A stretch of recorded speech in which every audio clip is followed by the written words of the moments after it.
تروح على دكانتي. شو هاد يا خير خير، شو ابو محمود طالع خلوه؟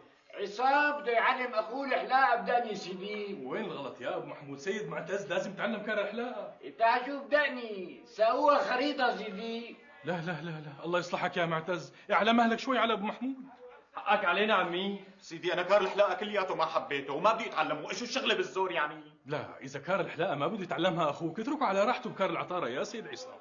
انا عم بحسبها سيدي، بركة شي نهار كنت غايب وكان عندي شغل، بيحلق للزباين، بعدين شو فيها اذا جرح له كم زبون بيتعلم. يا ابني، هلي ما بيغلط ما بيتعلم، لكن الرفق مفتاح الرزق. شفت؟ المهم امرني سيدي. الله يرضى عليك، بدي ظبط دقني شوي.